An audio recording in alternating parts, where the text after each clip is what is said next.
he flies through the air with the greatest of ease, the swinging young kid on the flying trapeze. Ooh. Now, for all of you who came in late, that music was on side 1. We are now on side 2, aren't we? You have put me on side 2, haven't you? Otherwise, I'd be upside down and I would be talking something like this. Is das nur Teilbruch auf nur allen ist die Lacknick, ob nicht allen, yes, block, or something like that. But you do have me standing on my own 2 feet, don't you? Or is it 10 feet? No, that's my octopus buddy that has that. I gotta get him new shoes. Because if you don't have me standing on my feet, the music's gonna go around and come out upside down. All right, everything is okay, we will assume. Now let me say I am glad to be back with you again, and I hope you are ready to hear more of these special Professor Ludwig van Drake stories. And I also hope that you have washed behind your ears like your mommy and daddy told you. Otherwise, how do you expect to hear anything? Because if you don't wash behind your ears and brush your teeth, you are going to be in trouble. You gotta brush your teeth. Now you might be wondering what brushing your teeth has to do with all this. But when I ask you to whistle, and you have chewing gum and caramel and licorice on your teeth, how is you going to whistle? You could get all stuck together or something. Now we're gonna whistle. We're gonna whistle together. Are you ready? All right. With a 9 and a 10 and a big fat hen. All right. Okay. Now here we're gonna go. We're gonna whistle together. All right. You ready? 1, 2, 3. It's Whistle Along with Van Drake. What's the matter? You lost your pucker? Why isn't everybody whistling? There's no whistlers here? All right. If you don't know how to whistle, I'm going to give you a lesson. Because I am the world's greatest whistler. All you have to do is roll your lips and go, woo. Now, isn't that easy? Nothing to it. Now, in the place of the woo, you got to put a whistle next time. Now you're going to whistle the tune with me like this.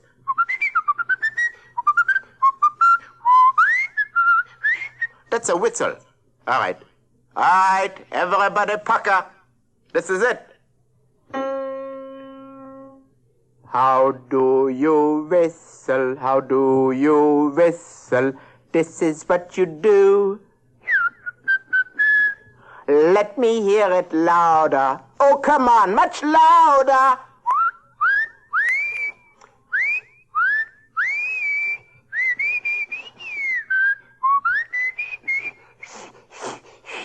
Whew. Well, now that we all whistled out, why don't we talk about something different? Something like magic, all right?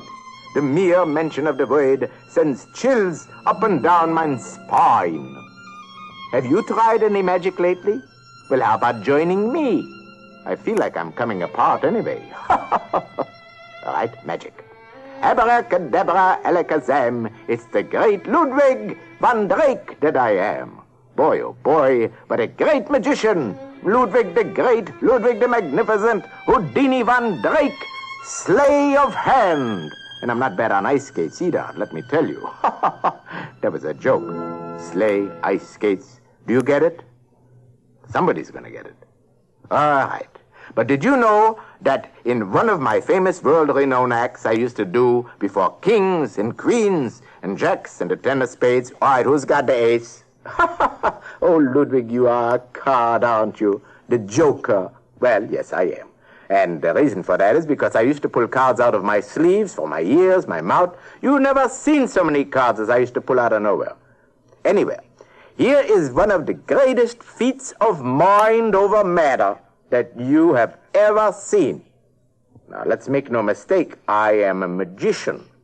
Magician Ludwig van Drake. Maestro, some proper hocus-pocus music, please.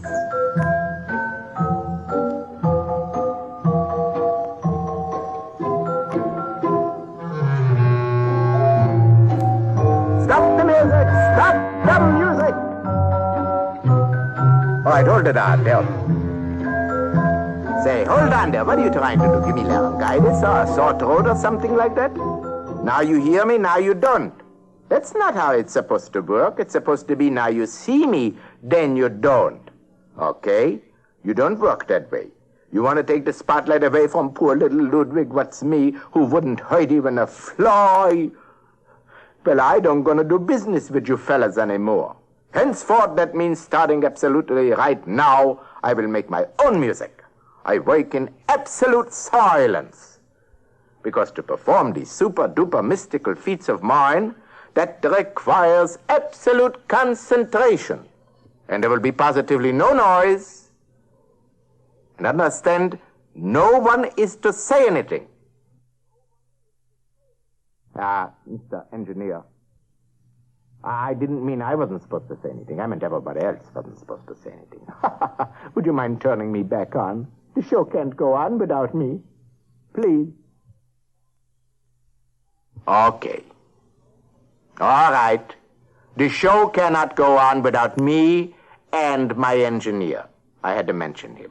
All right, now we can go ahead. And I am ready to perform for you my famous disappearing act. Goodbye. Wait a second, not yet. First of all, everyone must close their eyes. This is what you have to do for my disappearing act. Yes, I said everyone close their eyes. What do you mean you don't want to close your eyes? How do you expect me to disappear if you keep your eyes open? Close your eyes. Did I disappear? That's right. All right, we forget about all that. Because if I am not here, then who would tell you the next story about Aladdin and the Eenie, Weenie, Genie? Once there was a lad called Aladdin. And he lived in a far-off land where people didn't have all the good things that we have, such as television, automobiles, airplanes, and bubblegum. Actually, they didn't have these things because they wasn't even invented yet. But they did have a lot of magic, like snake charmers. And these were men who was friendly with snakes. And they could make these snakes do all kinds of tricks merely by playing on a magic flute. I'm not going to tell you that you should try this, since you never know which is a friendly or unfriendly snake in the grass. There was also other kinds of magic like you never saw before. There was people who slept on a bed of nails, and others who sawed people in half. So things was pretty interesting in those days, come to think of it. And if you ever got really bored, you could always hitch a ride on a camel. Now, before we go any further, I think you should know what the two humps on the camel's back are for. One is the hot water tap, and the other is the cold water tap. All right, we better continue before someone taps me on the head with a hammer. Now, back to the story of Aladdin. Well, this town where Aladdin lived was a watering station for camel caravans. Now, Aladdin worked after school in one of these camel filling stations. Each time that a camel caravan would come in, the leader would yell, "Fill her up!" And it was Aladdin's job to give the camel water and whatever else you have to do for a camel, just like in our gas stations today. Except Aladdin didn't have to check the oil and wipe the windshield, because there was some other fellow worked in the station who did that. But anyway, one hot day, a little old bearded man came by leading a tired-looking camel. Boat had come a long way, and he was very, very thirsty. So Aladdin gave them some water. But when it came time to pay, the little old man had no money. Well, upon hearing this, the wicked wizard, who was also the owner of the watering station, flew into a rage, and he demanded to be paid. Well, the old man only had a battered old ring that he could offer as payment. But this only made the wicked wizard madder, and in his rage he fired poor Aladdin. But seeing this happen, the old man was so sorry, so he went home with Aladdin. And after he explained to Aladdin's mother, he again offered his ring. "Please take it," he said. "It might bring you luck." But Aladdin's mother thought it looked worthless and flung it into a dark corner.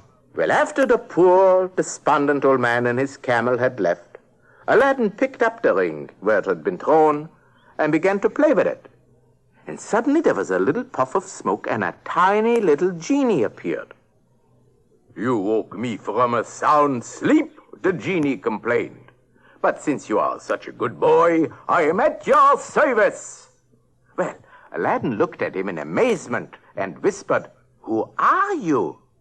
He said, "I am your friendly serviceman." No, that isn't what he said. He said, "I'm at your service because I am the Eenie, Weenie, Genie. Now, my powers are small, and I can only do small things for you. I can do nothing big because my powers are only small. I cannot perform large feats of magic. However, if someday you need a truly important wish, go to the abandoned cave, and there you will find a magic lamp, and this will entitle you to 1.5 wishes."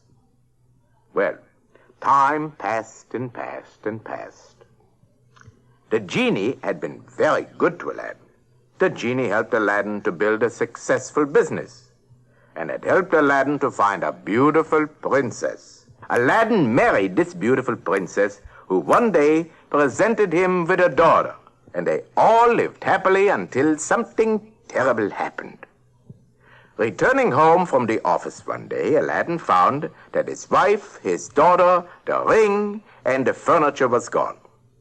Well, where would he turn without his ring and its Eenie, Weenie, Genie? And then he remembered what the little voice of the genie had told him. "If you ever have a big wish, go to the abandoned cave, and there you will find a magic lamp." Sure enough, he went to the cave, and the lamp was there, like the genie had told him. Aladdin rubbed the lamp, and whiff, bang, boom, boom, zoom, kaloom, there was a lot of huffing and puffing and smoking and fuming, and out of all of this appeared a huge big genie. And he was hopping and skipping and jumping because it was pretty hot in that there lamp there for the genie. And the genie coughed, and the genie offered his services. Upon hearing what had happened to poor Aladdin's wife and daughter being missing, he promised to help to get them back. "We'll have them back in a jiffy," he said, the genie. "But remember, this is your big wish. In fact, with Eenie, Weenie, Genie thrown in, it's a wish and a half. And you will have used up all of your big wishes. Remember this, kid." Now, the genie said, "Follow me outside the cave to my magic carpet." And sure enough, there was a flying carpet, and there was a pad underneath it, which most carpets have, so I guess you'd call it a launching pad. Yeah, that's what it was. All right. Now, the genie said, "All right, begin the countdown." Anyway, Aladdin began to count, just like he had learned. 9, 8, 7, 6, 4, 3, 2, 1. All systems are go. Blast off! Well, there was a loud roar, there was a burst of smoke, and in a flash they were up and in orbit. The way these carpet spaceships go, they soon saw the castle where the wicked wizard was holding Aladdin's family. So very, very quietly in the spaceship they descended, because the evil man, this horrible wizard, was asleep. And once they took the magic ring off his finger, he would no longer be able to harm them. And quicker than you can say Aladdin and the Eenie, Weenie, Genie, they were off and heading for home. From then on, Aladdin and his wife and his daughter and the Eenie, Weenie, Genie lived happily ever after. But this all goes to prove that you should always be content with small wishes and save the big ones for when they are really needed. Well, that magic Aladdin story was really something, wasn't it? With all the flying carpets and the magic lamps, and that Genie was pretty turkey, wasn't he? He could do a lot of things, all right, but I bet he couldn't do what I can do. Why, whatever you do and wherever you go, people is always talking about Professor Ludwig von Drake's greatest inventions. And what do they say? He's a nut. It'll never wake. That's what they... What am I saying? No, that isn't what they say. That's what they say, but I don't know why I should tell you that. All right. Where was I? Talking about my famous inventions, which I haven't even invented yet. But I do know that you want to hear about how I made a ballpoint pen with invisible ink. And it worked fine, except some people complained they couldn't see what they were writing. But my biggest masterful invention was something I dreamed up just very recently. an ice cream lollipop. Now, the first thing I did, I got some vanilla ice cream and I poured it into the ice cream churner. Then I got some chocolate and strawberry and fudge and tutti frutti and pistachio ice cream and a whole lot more colors. And one by one, I poured all these delicious flavors into the ice cream churner. I mixed and I churned and I mixed them all up together. And when they were all ready to be put on the stick, I couldn't find a stick long enough. So I had to use this long pole. Now let me tell you, it isn't easy eating ice cream from a 10-foot pole. But the way the flavors drip down. Would someone please put me in the mood for the next story? Please play some nice rockabye baby music. Hey, fellas, what kind of baby you rockin' anyway? That's no sleepy time music. But anyway, now I can tell you a sleepy time story, and it is called Sleeping Beauty. Now, this story, my friends, is about a beautiful young princess named Aurora. Now, you probably know of her, but this story is also about 10 good fairies who I would now like to introduce. And you can count them one by one on your fingers. There was Annabelle and Bluebell, Clarabelle and Dorabelle, Florabelle and Isabel, Norabelle and and Rosabelle, and Susabelle. Did I leave anyone out? 1, 2, 3, 4, 5, 6, 7, 8, 9. No, oh, yeah, 9. Let's see, there's one more. Of course, I almost forgot Mandibelle. Now that you know everyone, we can go on with the story. Once upon a time, there was a young princess who lived in a castle. And she was very happy, but wanted to see what was beyond the castle. Alas, alack, and Alaska. One day she disobeyed her parents, and she strayed far out into the woods. And soon the little princess was lost. The further she walked, the further from home she wandered.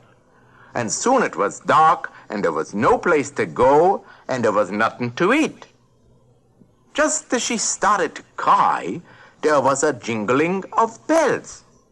And a chorus of tiny voices sang out, "Don't cry, little princess, because we're going to help you." I don't know if they sang it with that tune, but that's the words they said. And the sobbing little princess looked up and said, "Who are you?" is what she said, I guess. And they all answered together, "Annabelle, Bluebell, Clarabelle," until their leader finally said, "Hush! You can't all talk together. Give your names one by one." And so they did. Each one touched the little princess with a magic wand and said, "Come with us. We will take care of you." And so each one took the princess by a finger and waved their magic wand. And zoom off they all flew to the fairy home. Now, as you know, there is good fairies and there is bad fairies. And lurking in the woods was a bad fairy. She had just cast an evil spell on the princess's home, and now she wanted to steal her away. But the good fairies used their magic to protect the little princess from the bad fairy. For 16 long years they hid her in their forest home. And Princess Aurora had everything a little girl could want. And something extra besides. All of the animals of the forest, they would come and they would play with her, and all the birds would sing to her. No wonder then that she grew into a happy and a beautiful young lady. But alas, one day the bad fairy discovered where she was living and cast a very evil spell. Ooh, what an evil spell that was! Even the good fairies with all their magic power couldn't free the princess from it. And it was Florabelle, or was it Dorabelle? Or not Dorabelle, well, no matter. One of them, anyway, got a good idea. And she said, according to legend, a kiss from her true love will wake up Sleeping Beauty and free her from the evil spell. Well, this sounded like a good idea, and they searched all over for an available prince. But every prince who kissed the Sleeping Beauty was unable to awaken her. And just when it all seemed very hopeless, a little caterpillar appeared in the forest. Now, he had been one of the princess's animal friends who used to talk to her and everything. And now he offered to free her from this magic spell. But this called for a conference between all the good fairies because they was anxious to help her. And they agreed to let him try. And you know what happened? When the caterpillar kissed Sleeping Beauty's hand, he changed into a handsome young prince, and she turned into a caterpillar. No, what am I saying? No, that isn't what happened. No. The caterpillar kissed Sleeping Beauty's hand, and he changed into a handsome prince. That's how it goes.